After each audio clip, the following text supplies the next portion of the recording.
இங்க பாரு ஜீவா, நான் எதுக்கு 2 days பிஃபோரா உனக்கு சொல்றேன்னா அப்பதான் நீ ஆபீஸ்க்கு லீவ் போட முடியும். அது இல்ல கவி, வைஷு ஹஸ்பண்டோ உன்னோட ஹஸ்பண்டோ என்னை எப்படி எடுத்துப்பாங்கன்னு தெரியாதுல்ல. டேய், அவர்கிட்ட நான் சொல்லிட்டேன்டா, அவர் தான் உன்னை இன்வைட் பண்ண சொன்னாரு. நீ எதை பத்தி யோசிக்காம ஒழுங்கா வியாழக்கிழமை வந்து சேர்ற வழிய பாரு என்று கூறிவிட்டு போனை வைத்தவள் விஸ்வாவிற்காக ஆசையாக காஃபி போட்டு எடுத்துக்கொண்டு சென்றாள். அவள் சந்தோஷமாக உள்ளே வருவதை பார்த்த விஸ்வாவிற்கு ஆச்சரியமாக இருந்தது. என்ன கவி, உன் ஃபேஸ் ரொம்ப பிரைட்டா இருக்கு, ரொம்ப சந்தோஷமா இருக்க போல இருக்கே. ஆமா விஸ்வா, இப்பதான் ஜீவாவுக்கு போன் பண்ணி ஃபங்க்ஷனுக்கு இன்வைட் பண்ணிருக்கேன். ஆனா அவன் வர்றதுக்கு ரொம்ப யோசிக்கிறான் விஸ்வா. ஏன், என்ன பிரச்சனையா? ஒருவேளை நான் கூப்பிடணும்னு எதிர்பார்க்கிறானோ? வேணும்னா நான் கால் பண்ணி பேசட்டுமா? இல்ல, அதெல்லாம் பிரச்சனை இல்ல. அவனுக்கு இங்க வந்து தனியா இருக்கணுமே, இது வேற லேடிஸ் ஃபங்க்ஷன் அப்படின்னு யோசிக்கிறான். மத்தபடி வேற ஒண்ணும் இல்ல. அப்படியா, சரி விடு கவி, நேர்ல வரட்டும், நாங்க பாத்துக்கிறோம். அதான் நான், ஹரி, ஆதி 3 பேர் இருக்கோம்ல, நாங்க கவனிச்சுக்கிறோம். சரி விஸ்வா, அவனை தனியா மட்டும் விட்டுறாதீங்க, பாவம் அவன் ரொம்ப ஃபீல் பண்ணிடுவான். இதெல்லாம் நீ சொல்லவே தேவையில்லடி, நான் பாத்துக்கிறேன். இங்க பாரு, நாளன்னைக்கு தான் உனக்கு ஃபங்க்ஷன். சோ உனக்கு ஏதாவது வேணும்னா சொல்லு, நான் வாங்கிட்டு வந்து கொடுக்கறேன். இல்ல விஸ்வா, நாளைக்கு அத்தை கடைக்கு போய் எனக்கு தேவையானதெல்லாம் அவங்களே வாங்கிட்டு வரேன்னு சொல்லிட்டாங்க. சோ எனக்கு எந்த டென்ஷனும் இல்ல. அப்புறம் மேடம் ரொம்ப ஜாலியா இருக்கீங்க. என் பாப்பா குட்டி என்ன சொல்றா என்று அவள் வயிற்றில் கையை வைக்க அவளோ, அதுவா, இப்பெல்லாம் அப்பா அம்மாவை கண்டுக்கவே மாட்டாங்கன்னு சொல்றா. அடிப்பாவி, என்னடி இப்படி சொல்ற? நேத்து நைட் கூட நான் உன்னை கண்டுகிட்டேன் தான் போல இருக்கே. அந்த கண்டுக்கிறது வேற, நான் சொல்றது வேற. என்னடி நீ கண்டுக்கிறதுக்கே வித்தியாசமா அர்த்தம் வச்சா நான் எப்படித்தான் கண்டுபிடிக்கிறது சொல்லு? அதெல்லாம் சொல்லி தெரியக்கூடாது, தானா வரணும். சரி அதெல்லாம் விடு. நீ என்ன பண்ற? இப்ப என் கூட கிளம்பி வெளியில வா, நம்ம 2 பேரும் கொஞ்ச நேரம் ரிலாக்ஸா போய் வாக்கிங் போயிட்டு வந்துடலாம், ஓகேவா? வாவ், சூப்பர் விஸ்வா, 2 minutesல ரெடி ஆயிடுறேன். ஒன்னும் அவசரம் இல்ல, 20 minutesல கூட ரெடி ஆகி வா. ஆனா பார்த்து நிதானமா ரெடி ஆகணும். சரி விஸ்வா என்றவள் அழகாக தயாராகி ஒரு சிம்பிளான காட்டன் சுடிதார் எடுத்து போட்டுக்கொண்டு அவனுடன் புறப்பட்டு வெளியே சென்றாள். அடுத்த நாள் காலை தூங்கி எழுந்த பொழுது அன்றைய நாள் அனைவருக்கும் சந்தோஷமாகவே இருந்தது. ஆதியும் வைஷுவும் ஆபீஸிற்கு புறப்பட்டு சென்றனர். போகும் வழியெங்கும் வைஷு ஒரு வார்த்தை கூட ஆதியிடம் பேசவில்லை. அவன் மீது கொஞ்சம் வருத்தமாகத்தான் இருந்தாள். அதை உணர்ந்து கொண்டவன் மெதுவாக ஒரு கையில் காரை ஓட்டி கொண்டே இன்னொரு கையை அவள் மேல் வைத்தவன், வைஷு, இன்னும் என் மேல கோவமா தான் இருக்கியாடி? ஏதோ ஒரு டென்ஷன்ல நான் அப்படி சொல்லிட்டேன். அதெல்லாம் நீ மனசுல வச்சுக்காதடி பிளீஸ். நீ இப்படி என்கிட்ட பேசாம அமைதியா இருக்கிறது எனக்கு பைத்தியம் பிடிக்கிற மாதிரி இருக்குதுடி வைஷு என்று அவன் பேசிக்கொண்டே வர அவளோ பதிலுக்கு ஒரு வார்த்தை கூட பேசவில்லை. ஒரு கட்டத்திற்கு மேல் வெறுப்பானவன் அவள் கையை விட்டு விட்டு, எதுக்குடி இப்படி மூஞ்சியை தூக்கி வச்சிருக்க என்று கோவமாக கேட்க, நான் ஒன்னும் மூஞ்சியெல்லாம் தூக்கி வச்சில்ல என்று அவளும் நிதானமாக கூறினாள். அப்புறம் இவ்ளோ நேரமா பேசுறேன், நீ ஒரு வார்த்தை பேசுனியா? நீ உன் ஃப்ரெண்டு ஜீவா இருக்கானே, அவங்கிட்ட பேசுறதுக்கு தான் உனக்கு நேரம் கரெக்டா இருக்கும். அது எப்படி அவங்கிட்ட பேசும்போது மட்டும் சிரிச்சு சிரிச்சு பேசுற, சந்தோஷமா இருக்க, ஆனா என்கிட்ட பேசும்போது மட்டும் மூஞ்சி திருப்பி வச்சுட்டு உட்கார்ந்துட்டு இருக்க என்று கேட்க, அவன் பேசுவது ஒவ்வொரு வார்த்தையும் அவளுக்கு இதயத்தை குத்தி கிழிப்பது போலவே இருந்தது.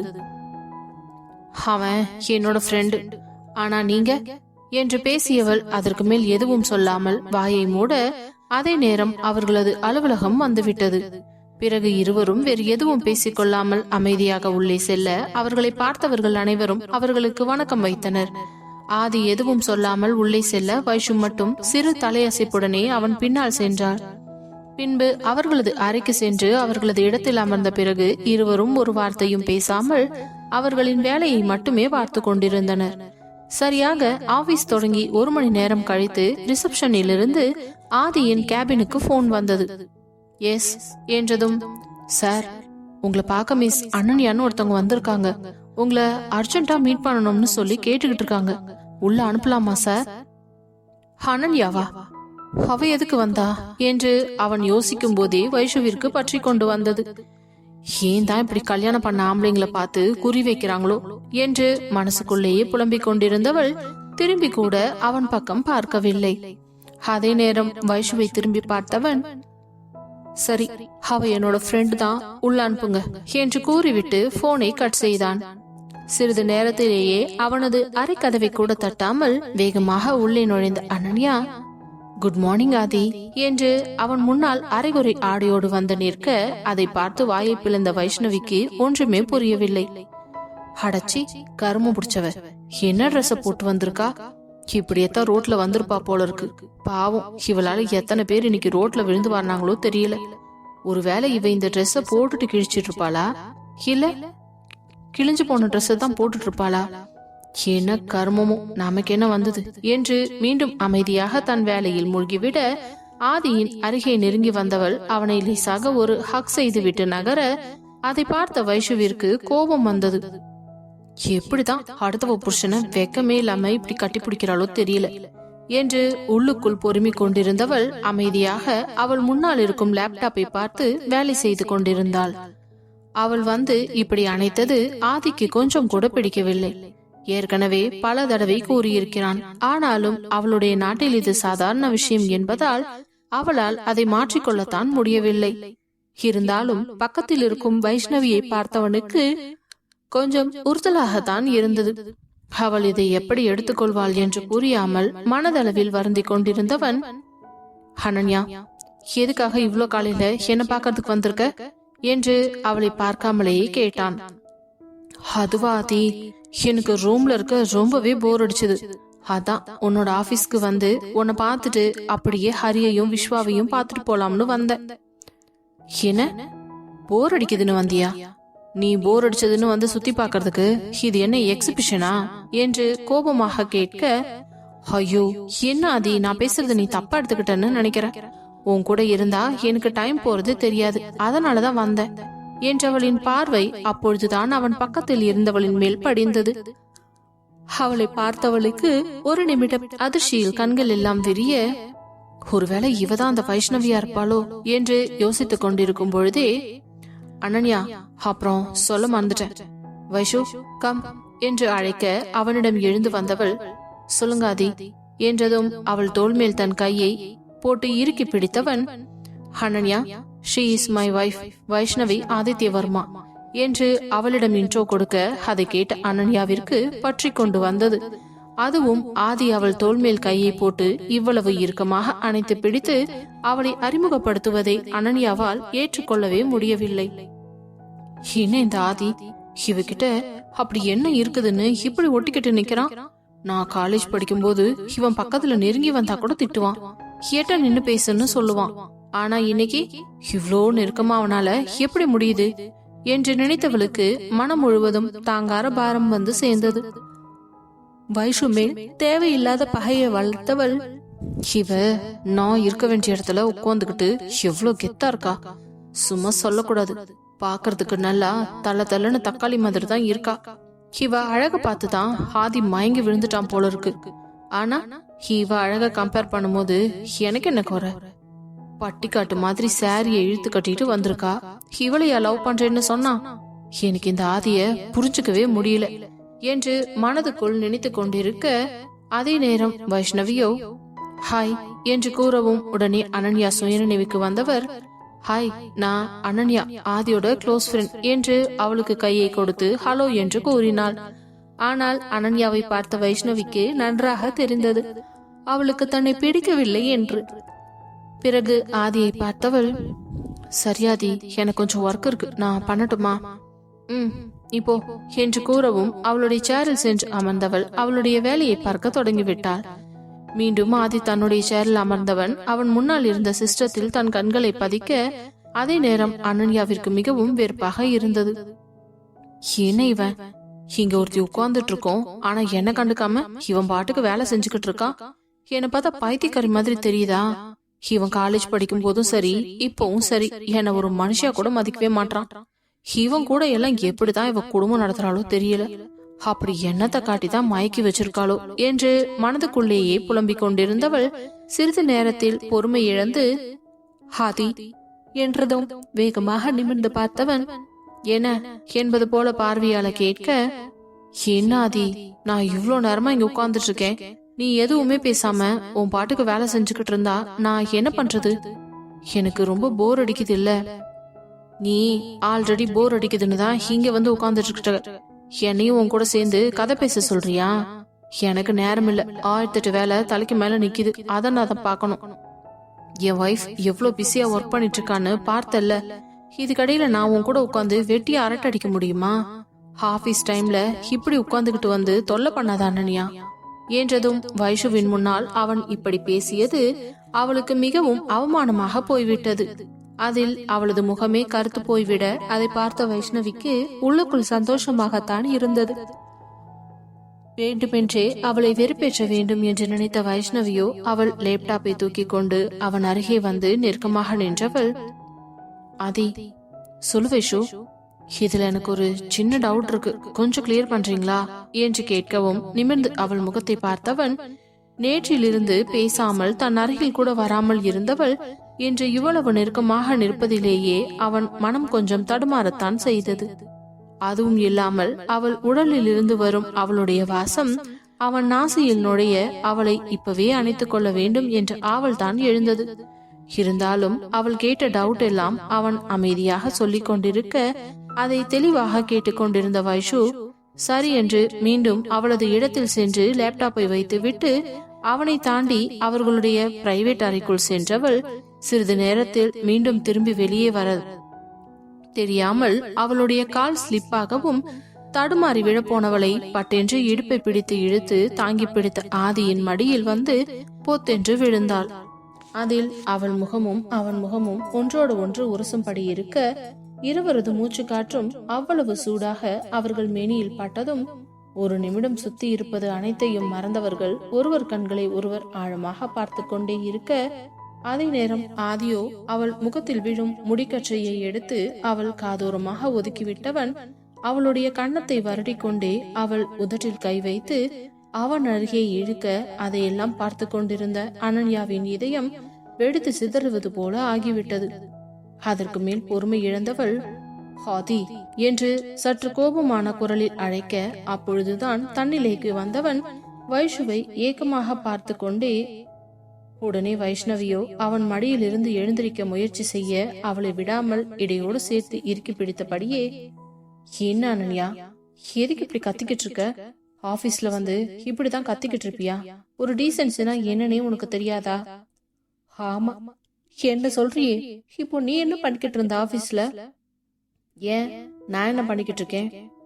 என்ன ஆதி, தெரிஞ்சுதான் பேசுறியா இல்ல தெரியாம பேசிக்கிட்டு இருக்கியா? ஆபீஸ்ல வச்சு பொண்டாட்டிய தூக்கி இப்படி மடியில வச்சு கொஞ்சிக்கிட்டு இருக்க என்று வயிற்றோட பேச, ஹலோ, இது என்னோட ஆபீஸ், இவ என்னோட வைஃப். அவளை தூக்கி மடியில வச்சு கொஞ்சுவேன், ரொமான்ஸ் பண்ணுவேன், கிஸ் பண்ணுவேன், என்ன வேணாலும் பண்ணுவேன். உனக்கு என்ன பிரச்சனை? நீ எதுக்கு இங்க வந்தியோ அந்த வேலையை மட்டும் பார்த்துட்டு கிளம்பு. அதை விட்டுட்டு நான் என்ன பண்ணணும் பண்ணக்கூடாதுன்னு நீ எனக்கு சொல்லாத என்று கூறவும் மீண்டும் அவன் மடியில் இருந்து எழுந்திருக்க முயற்சி செய்த வைஷுவின் இடையை இன்னும் இறுக்கமாக அழுத்தி பிடித்தவன், இப்போ எதுக்கடி எழுந்து போற?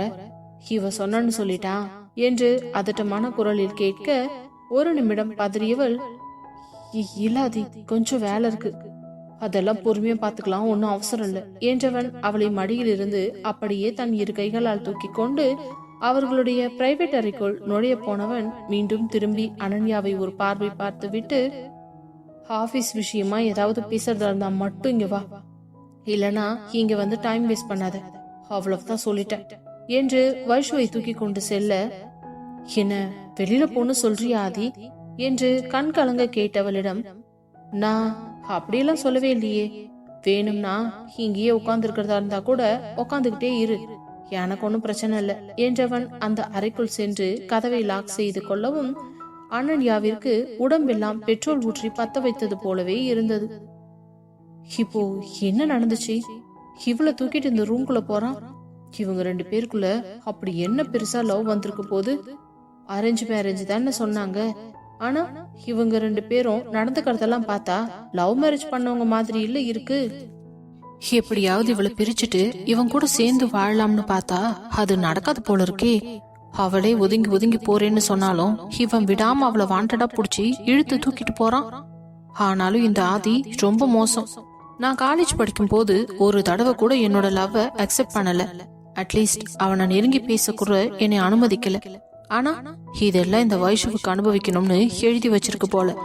எல்லாம் என் தலையெழுத்து என்று வேகமாக கோவத்துடன் அங்கிருந்து புலம்பிக் கொண்டே வெளியில் வரவும், அதே நேரம் அங்கு வந்த ஹரியும் விஸ்வாவும் அவளை பார்த்து அனன்யா என்று அழைக்க வேகமாக திரும்பி பார்த்தவள் அங்கே ஹரியும் விஸ்வாவும் நிற்பதை கண்டு, ஹாய் ஹரி, விஸ்வா, எப்படி இருக்கீங்க? நாங்க இருக்கிறதெல்லாம் இருக்கட்டும், நீ எப்படி இருக்க? நீ எப்ப யூஎஸ்ல இருந்து இங்க வந்த என்று ஹரி கேட்க, நான் வந்து 2 days ஆகுதுடா. என்ன 2 நாள் ஆச்சா? எனக்கு தெரியவே தெரியாதே என்று அதிர்ச்சியாக கேட்க, அதே நேரம் விஸ்வாவோ, மச்சான் உனக்கு தான் தெரியாது, ஆனா எனக்கு நேத்தே தெரியும். மேடம் நேத்து ஆதியை கூட்டிட்டு ஷாப்பிங் கூட போயிட்டு வந்தாங்க தெரியுமா? என்னடா சொல்ற, இது வேற நடந்துச்சா? அனன்யா, உன் மனசுல இன்னும் பழைய நினைப்பு ஏதாச்சும் இருக்குதா? ஏன்னா இப்போ அவனுக்கு கல்யாணம் ஆயிடுச்சு, அதனால அவனை இப்படி எல்லாம் டிஸ்டர்ப் பண்ணாத என்றதும் அவளுக்கு எங்கிருந்துதான் கோபம் வந்ததோ. ஹரி, நீ என்ன பத்தி என்ன நினைச்சிட்டு இருக்க? நான் அவனுக்கு ப்ரப்போஸ் பண்ணதான், ஒத்துக்கிறேன். அவன் தான் என்ன ரிஜெக்ட் பண்ணிட்டான்ல. இப்ப நான் உங்களோட ஃப்ரெண்டு மட்டும் தானே. நீங்களே இப்படி பேசினா எனக்கு எவ்வளவு ஹர்ட் ஆகுது தெரியுமா என்று பாவமாக முகத்தை வைத்துக் கொண்டு பேச, அதே நேரம் ஹரிக்கு கொஞ்சம் கஷ்டமாகத்தான் போய்விட்டது. சரி, இப்போ எதுக்கு ஃபீல் பண்ற, விடு. அப்புறம் எங்க தங்கியிருக்க என்று கேட்க அவள் தங்கி இருக்கும் ஹோட்டலின் அட்ரஸை கூறினாள். பிறகு விஸ்வாவை பார்த்தவள், உங்க 2 பேருக்குமே கல்யாணம் ஆயிடுச்சுன்னு கேள்விப்பட்டேன். அப்புறம் உங்க பொண்டாட்டிங்க எல்லாம் எப்படி இருக்காங்க? அவங்களுக்கு என்ன, ஜம்முன்னு இருக்காங்க. அப்புறம் நம்ம ஹரியோட வைஃப் யாருன்னு தெரியுமா? ஆதியோட வைஃப் வைஷு இருக்கால, அவளோட அக்கா தான் என்றதும், என்ன என்று அதிர்ச்சியானவள், அப்போ உன்னோட வைஃப் அந்த வைஷுவோட தங்கச்சியா என்று நக்கலாக கேட்க, அது சரி, அவளுக்கு தான் தங்கச்சியே இல்லையே, அதனால அவளோட ஃப்ரெண்டு கவிதா தான் என்னோட வைஃப். அடப்பாவீங்களா, இப்படி குடும்பமா சேர்ந்து கும்மி அடிச்சிட்டு இருக்கீங்களா? ஆக மொத்தம் நீங்க 3 பேரும் கல்யாணம் பண்ணிக்கிட்டு ரொம்ப சந்தோஷமா தான் இருக்கீங்க. நான் தான் இன்னும் ஒத்த குரங்கா சுத்திக்கிட்டு இருக்கேன் போல இருக்கு. உடனே விஸ்வா, அது எப்படி, எங்க ஃப்ரெண்டு ஒன்ன போய் நாங்க ஒத்த குரங்குன்னு சொல்லுவோம்? அடே, நானே செம்ம கடுப்புல இருக்கேன், நீ வேற என்ன விருப்பேத்தாத, அவ்வளவுதான் சொல்லுவேன். சரி, உங்க வீட்டு அட்ரஸ் எனக்கு அனுப்பி வைங்க, ஃப்ரீயா இருக்கும்போது வந்து பாக்குறேன். ஆமா, பெரிய மகாராணி இவங்க, ஃப்ரீயா இருக்கும்போது வந்து பாக்குறாங்களாம். அதெல்லாம் விடு, நாளைக்கு என் ஒய்ஃப்க்கு 5th month பேபி ஷவர் பண்றாங்க, எங்க வீட்டுல வச்சுதான் நடக்குது. நீ ஃப்ரீயா இருந்தா அந்த ஃபங்க்ஷன்ல வந்து கலந்துக்கோ என்றவன் அவனது அட்ரஸை அவளுக்கு வாட்ஸ்அப்பில் சென்ட் பண்ணினான். அதை பார்த்தவள், அப்படியா, அப்படின்னா ஆதி இந்த ஃபங்க்ஷனுக்கு வருவான்ல? இது என்ன கேள்வி, அவன் வராம எப்படி என்றதும் அவள் மனசுக்குள் ஒரு ஆசை வந்தது. அப்படின்னா நாளைக்கு ஃபுல்லா ஆதி கூடவே ரொம்ப நேரம் டைம் ஸ்பெண்ட் பண்ணலாம். அதுக்காகவாது இந்த ஃபங்க்ஷனுக்கு நம்ம கண்டிப்பா போயே ஆகணும் என்று முடிவு எடுத்தவள், கண்டிப்பா வரேன் விஸ்வா, நீ கவலையே படாத. எனக்கு இந்த ஊர்ல உங்க 3 பேரை தவிர வேற யார தெரியும் சொல்லு? என் ஃப்ரெண்டு வீட்டுல ஒரு ஃபங்க்ஷன், நான் வராம இருப்பேனா? சரி, நீ அப்புறமா லொகேஷன் டைமிங் மட்டும் சென்ட் பண்ணிடு, நான் வரட்டுமா என்றவள், ஹரி, உன் வீடு எங்க இருக்குன்னு சொல்லவே இல்லையே என்று ஹரியை பார்த்து கேட்க, அப்பொழுது விஸ்வா முந்திக்கொண்டு, ஹலோ, நாங்கெல்லாம் ஒரே வீட்டுல தான் இருக்கோம் என்றதும், என்ன என்று மீண்டும் அதிர்ச்சியாக ஹரியை பார்த்த விஸ்வா, என்னடா இவ சும்மா சும்மா எல்லா விஷயத்துக்கும் ஷாக் ஆகுறா? ஐயோ, சரியான டென்ஷன் பார்ட்டியா இருப்பா போல இருக்கே. சரி, நீ எதா இருந்தாலும் ஃபங்க்ஷனுக்கு வீட்டுக்கு வா, அங்க வச்சு உனக்கு டீட்டெயிலா எக்ஸ்பிளைன் பண்றேன், ஓகேவா?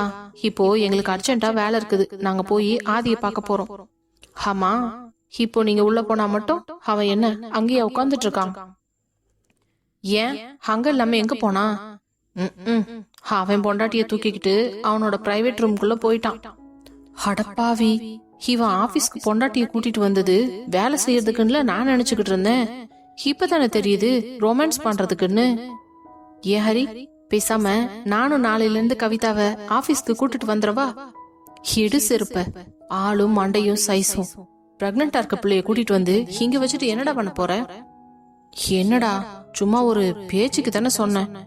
நீ ஒரு ஆணியும் புடுங்க வேண்டாம், போய் வேலையை மட்டும் பாரு என்றதும் அவன் வேகமாக ஆதியின் அறைக்குள் நுழைய பார்க்க, அவன் சட்டை காலரை பிடித்து இழுத்தவன், இப்போ எதுக்குடா அவன் ரூம்குள்ள போற? மச்சான், அவங்கிட்ட ஒரு டவுட் கேட்கணும்டா. அதான் இப்போ அனன்யா தெளிவா சொன்னான்ல அவன் அங்க இல்லன்னு, அப்புறம் என்னத்த போய் டவுட் கேட்க போற? இல்லடா, பிரைவேட் ரூம்ல போய் தட்டியாவது. அடத்து போட முதல்ல இங்கிருந்து என்று அவனை விரட்டி விட்டவன், சரி அனன்யா, நீ கிளம்பு, நம்ம ஃபங்க்ஷன்ல மீட் பண்ணலாம், பாய், டேக் கேர் என்று ஹரி கூறிவிட்டு வேகமாக அவனது கேபினிற்குள் சென்று விட்டான். ஆனால் அனன்யாவிற்கோ இவர்கள் அனைவரும் ஒன்றாக சேர்ந்து ஒரே குடும்பம் போல் சந்தோஷமாக இருப்பது நன்றாகவே தெரிந்தது. எப்படியாவது இவர்கள் குடும்பத்திற்குள் நுழைந்து ஏதாவது ஒரு களங்கத்தை செய்துவிட்டு ஆதியையும் வைஷ்ணவியும் பிரித்து அவனை தன்னிடம் சேர்த்துக் கொள்ள வேண்டும் என்று தன்னுடைய மனத்திற்குள் திட்டம் போட்டுக் கொண்டாள். ஆனால் அவளுக்கு தெரியவில்லை, அந்த உலக அழகியே வந்து அவன் முன்னால் நின்றாலும் அவன் வைஷுவை தவிர வேறு எந்த பெண்ணையும் பார்க்க மாட்டான் என்றும் வேறு யாரையும் திருமணம் செய்து கொள்ள மாட்டான் என்றும் அவளுக்கு தெரியவில்லை.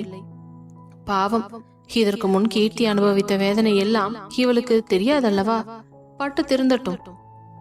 அதே நேரம் அவனின் பிரைவேட் அறைக்குள் வைஷுவை தூக்கி கொண்டு வந்து கட்டிலில் போட்டவன் போத்தென்று அவள் மேல் வந்து விழ, அதில் வைஷுவோ முகத்தை திருப்பிக் கொள்ள அவள் தாடையை தன் கைகளால் இறுக்கி பிடித்து அவன் முகத்திற்கு நேராக திருப்பியவன், என்னடி நினைச்சுக்கிட்டு இருக்க நீ? இப்படியெல்லாம் கோவமா மூஞ்சி தூக்கிட்டு வச்சிட்டு இருந்தா நான் உன்கிட்ட கோவப்படுவேன், சண்டை போடுவேன்னு நினைச்சுக்கிட்டு இருக்கியா? அப்படியெல்லாம் நான் ஒண்ணு நினைக்கல. அப்புறம் எதுக்குடி நீ இப்படியெல்லாம் இருக்க? எனக்கு இன்னைக்கே ஒரு முடிவு தெரிஞ்சாகணும். நீ இப்படி இருக்கிறதுல எனக்கு பைத்தியம் பிடிக்கிற மாதிரி இருக்குது என்று கூற அவன் கையை தட்டிவிட்டு அவள் எழுந்திருக்க பார்க்க அவனுடைய பிடி இறுக்கமாக இருந்ததில் அவளால் அங்கிருந்து ஒரு இன்ச் கூட நகர முடியவில்லை. மீண்டும் மெத்தையிலேயே வந்து விழுந்தவள், இப்போ எதுக்கு என்ன இப்படி டார்ச்சர் பண்றீங்க? நான் டார்ச்சர் பண்றேனா? நீ எதுக்கு என் மேல கோவமா இருக்க? அதுக்கு முதல்ல பதில சொல்லு. என்ன சொல்றீங்க? நீங்க பாட்டு உங்க கேர்ள் ஃபிரெண்ட் கூட பேசிக்கிட்டு கொஞ்சிக்கிட்டு ஊரு சுத்திக்கிட்டும் இருப்பீங்க. அதெல்லாம் ஒரு பொண்டாட்டியா நான் வேடிக்கை பார்த்துக்கிட்டு அமைதியா இருக்கணும்னு சொல்ல வர்றீங்களா? எனக்குன்னு ஒரு மனசு இருக்கும் இல்ல, அது வருத்தப்படும்னு நீங்க கொஞ்சமாவது யோசிச்சீங்களா? அனன்யா அவகிட்ட நைட்ல பேசுறதுதான், அடுத்த நாள் அவ கூட ஷாப்பிங் போறதுதான், டின்னர் போறதுக்கு ரெடி பண்றதுன்னு தான். என்ன உங்க பொண்டாட்டின்னு நினைச்சீங்களா இல்ல வேற ஏதாவது நினைச்சீங்களா? எதுக்காக அது இப்படி எல்லாம் என்ன பண்ணி என் மனச கஷ்டப்படுத்துறீங்க? உங்க கூட வேற எந்த பொண்ணையுமே யோசிச்சு என்னால பார்க்க முடியாதுன்னு உங்களுக்கு தெரியும் இல்ல?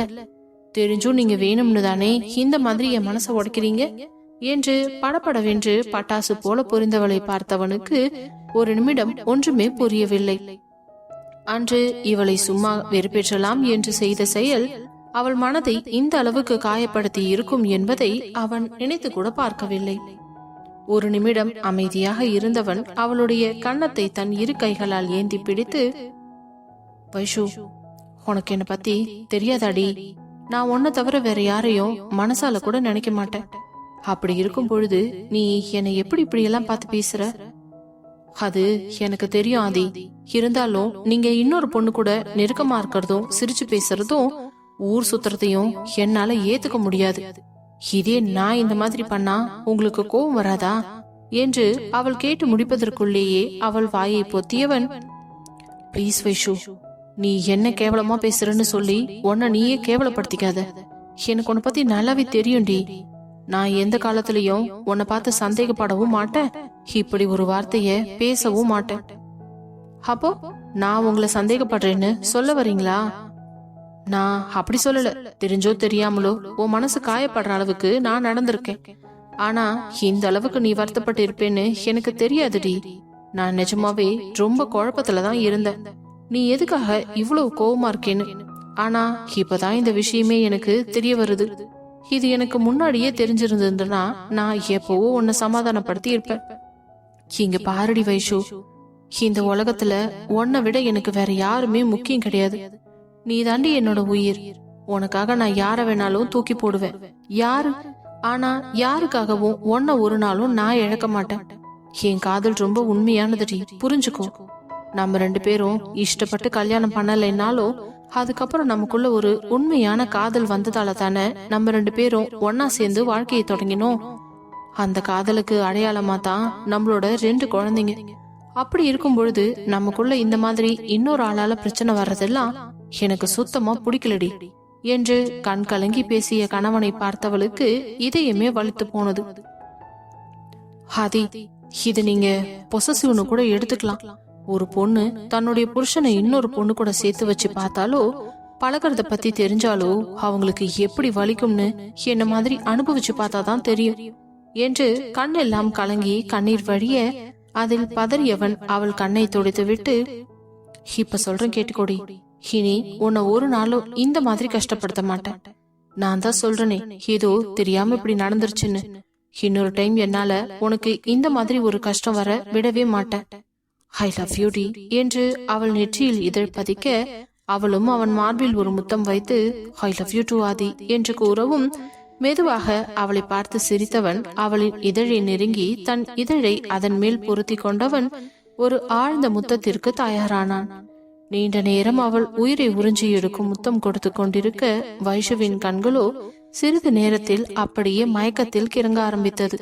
ஒரு கட்டத்தில் மூச்சு விடுவதற்காக அவளது கீழ் உதட்டை பிரிந்தவன் மேல் உதட்டை மட்டும் சுவைத்துக் கொண்டிருக்க, வைஷுவிற்கு அதற்கு மேல் தாங்காது என்பது போல இருந்ததால் அவன் சட்டை காலரை இறுக்கமாக பிடித்து இழுக்க, வைஷு என்று கிறக்கமாக அவளை அழைத்தான்.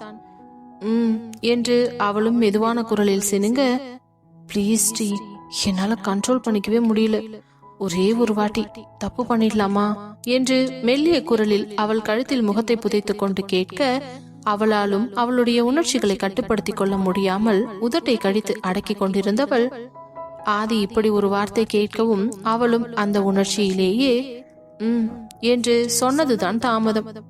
தேங்க்யூடி, தேங்க்யூ சோ மச் என்று அவள் உச்சியில் முத்தம் கொடுத்தவன் பட்டென்று அவளது ஆடைகளை எல்லாம் கலைந்து தன்னுடைய ஆடைகளையும் கலைந்து தூக்கி எறிந்தவன் அவர்கள் இருவருக்கும் போர்வையை மட்டும் போற்றிக் கொண்டு அவளுக்கு போர்வையாக மாறி அவன் உடலை பொருத்தி கொண்டான். சிறிது நேரத்திலேயே இருவரது உடலும் அழகான கூடலை நிறைவேற்றி கொண்டிருந்தது. அரை மணி நேரம் கழித்து அவளை பிரிந்து அவள் அருகே படுத்தவன் அவளை இழுத்து தன் மார்பில் போட்டுக்கொண்டு நெற்றியில் இதழ் பதிக்க, அவளோ குனிந்து அவன் மார்பில் ஒரு முத்தத்தை கொடுத்தாள். அதில் அவனுடைய இறுக்கமான உடல் தளர்ந்து ஐ லவ் யூ டி என்று கூற, லவ் யூ டு ஆதி என்று கூறிவிட்டு, இனிமே இந்த மாதிரி இன்னொரு ஆளால நம்ம 2 பேருக்கும் சண்டை வரக்கூடாது, சரியா? ஆதி, நீங்களும் கொஞ்சம் பார்த்து கவனமா நடந்துக்கோங்க. இன்னொரு வாட்டி என்ன இப்படி கடுப்பேத்துற மாதிரி பண்ணீங்க, அப்புறம் நான் என்ன பண்ணுவேன்னு எனக்கே தெரியாது. அடிப்பாவி, நீ இந்த அளவுக்கு கடுப்பாகுவேன்னு எனக்கு என்னடி தெரியும்? உனக்கு என் மேல முழுசா நம்பிக்கை இருக்குது. அப்படியெல்லாம் என்ன நீ தப்பா நினைக்க மாட்டேன்னு தானே நான் நினைச்சேன். அது எப்படி நீங்களே அப்படி நினைக்கலாம்? அன்னைக்கு நைட்டு நீங்க அவகிட்ட பேசும்போது எனக்கு எவ்வளவு கோவம் வந்துச்சு தெரியுமா? அதுவா, அது வேணும்னு உன்னை கலாய்க்கிறதுக்காக தாண்டி செஞ்சேன். பின்ன அன்னைக்கு நைட்டு நீயும் நானும் சேர்ந்து சந்தோஷமா இருக்கலாம்னு நினைச்சிட்டு நான் மேல வந்தேன். அம்மாவும் அதுக்கு தகுந்த மாதிரி குழந்தைங்களை வச்சுக்கிட்டாங்க. ஆனா நீ மேல வர்றதுக்கு என்னென்ன சாக்கு சொல்லிக்கிட்டு இருந்த. என் கூட இருக்கிறதுக்கு உனக்கு அவ்வளோ கஷ்டமா இருந்துச்சாடி? அப்படியெல்லாம் இல்ல, நானும் சும்மா உங்களை கொஞ்சம் வெறுப்பேத்தி பாக்கலாம்னு தான் நினைச்சேன். ஆனா நீங்க மேல அவகிட்ட போன்ல பேசுனதுலயே நான் ரொம்பவே கடுப்பாயிட்டேன்.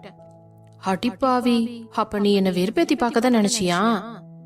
ஆமா என்று பாவமாக முகத்தை வைத்துக் கொண்டு கூற, அப்படி பாக்காதடி, பண்றதெல்லாம் பண்ணிட்டு இப்படி அப்பாவி மாதிரி மூஞ்சிய வச்சு என்னை ஏமாத்துறல்ல என்று கூறியவன் மீண்டும் அவளை இறுக்கமாக அணைத்துக் கொண்டு அமைதியாக உறங்கிவிட்டான். அவளும் அவனுடைய அணைப்பினிலேயே அமைதியாக உறங்கத் தொடங்கினாள்.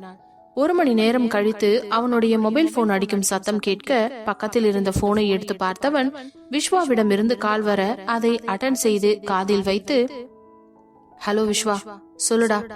மச்சான், இன்னும் 1/2 மணி நேரத்துல மீட்டிங் இருக்குதுடா என்றதும் டைமை பார்த்தவன், சரி நீங்க எல்லாமே அரேஞ்ச் பண்ணுங்க, நான் வைஷுவை கூட்டிட்டு வந்துடுறேன். சரி மச்சான் என்றவன் போனை வைத்துவிட வைஷுவை பார்த்தவன், எழுந்துரி வைஷு. போங்க ஆதி, எனக்கு செம்ம டயர்டா இருக்கு, நான் இன்னும் கொஞ்ச நேரம் தூங்க போறேன். இன்னும் 1/2 மணி நேரத்துல மீட்டிங் இருக்குதுடி, அதுக்கப்புறம் நம்ம 2 பேருமே போகணும். பாடி போய் குளிச்சுட்டு கிளம்பலாம்.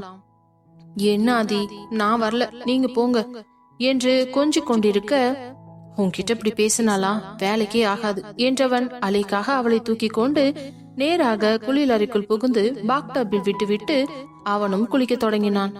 வேறு வழி இல்லாமல் அவளும் குளித்து முடித்து வெளியே வந்து தங்களுக்கான ஆடைகளை எடுத்து அணிந்து கொண்டு தங்களை அழகாக தயார் செய்து கொண்டவர்கள் மீட்டிங் நடக்கும் ஹாலுக்கு இருவரும் ஜோடியாக நடந்து சென்றனர்.